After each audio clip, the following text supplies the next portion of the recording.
Hey, what's happening guys? Welcome to eReviews. In this video, let's take a look at the unboxing experience of the LeEco letv. We'll also take a look at the benchmarking performances and some of its features. So without any further ado, let's get started.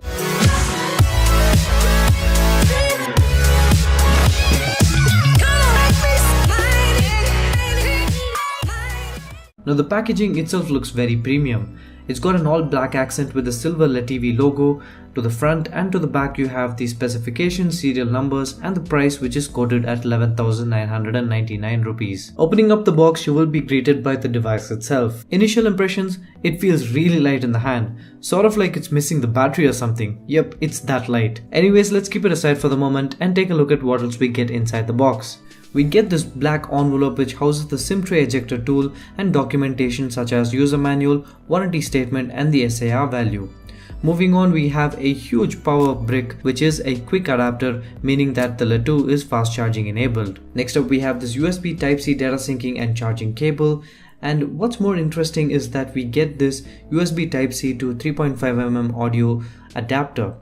Now this is because letv is one of those devices in the market that has ditched the age-old 3.5mm audio jack for newer technologies such as CDLA. Now it's good to see that LeEco has provided this adapter inside the box, because not everyone wants to move to newer technologies and leave behind their favorite headphones. Well, that's about it inside the box. Let's get back to the device, power it on, and in the meantime take a physical overview of the device. Up front to the top we have a bunch of sensors, the speaker grill and the 8-megapixel front-facing camera with an aperture of f/2.2. It's also got a 1.4 micron pixel size and it can shoot videos at 1080p. Below that we have the 5.5-inch Full HD IPS LCD display with a pixel density of 401 pixels per inch.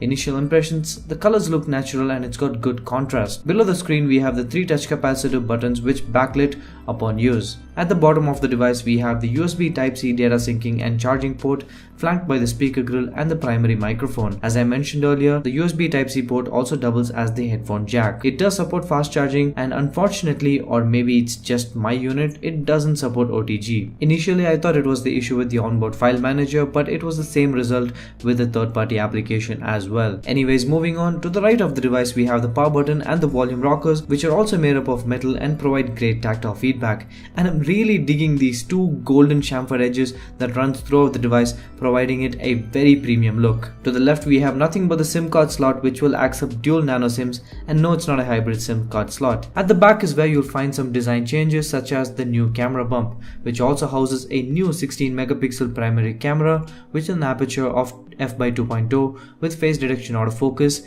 and a dual-tone dual LED flash supporting the same. Below the camera we have the mirror finished fingerprint scanner that we saw in the letv 1S and the letv branding which we also saw in the letv 1S. The fingerprint scanner setup was very fast and accurate. When it comes to performance, toning down the animations can help make it look faster. Now going under the hood, the letv is a powerhouse. It's powered by the octa-core Snapdragon 652 processor coupled with 3GB of RAM and the Adreno 510 GPU taking care of the graphic end of things. And backing up all this is a 3000 mAh battery. We will be putting the letv through its paces in our gaming and benchmarking test, so make sure you're subscribed to the channel. Now when it comes to software end of things, the letv runs the company's own UI called EUI version 5.6. The good news is it's based on Android 6.0 Marshmallow. The UI is designed in such a way that you get the best out of LeEco's membership. Now if you don't know what I'm talking about, I made a dedicated video explaining LeEco membership. I'll be sure to leave a card to that video. EUI is very simple and straightforward. Swiping to the left you have access to LeView, a collection of videos that you might be interested in. Coming back to the home screen you have LeLive to the bottom, which gives you access to live TV channels in 10 different languages. Swiping right you have access to your applications which you can rearrange or organize them in folders. Now clicking on recent tabs touch capacitor button takes you to the Android control center, where you have access to all the features which you can rearrange as per your liking. You also have access to all the open applications which you can clear or lock them to keep them in memory. And as I have mentioned in my previous videos, the simplicity and fluidic nature of EUI will definitely grow on you and you'll start liking the convenience. So now that we know the specifications and the software, let's take a look at how the letv performs in synthetic benchmarks. As you can see, the letv seems to be the biggest bang for the buck when it comes to build quality and performance. And being priced at 12,000 rupees, I don't really see a direct competition. Anyways, we'll be coming out with a camera review, gaming and overheating check, and a full review before the next flash sale. So make sure you subscribe to e-reviews for the entire coverage, which will probably make your buying decision a lot more easier. Alright guys, so that brings me to the end of this video. I hope you liked it. If you did, go ahead and give it a big thumbs up, and as usual, subscribe to the channel. Also follow e-reviews on Facebook, Twitter and Instagram for some good tech information and fun giveaways.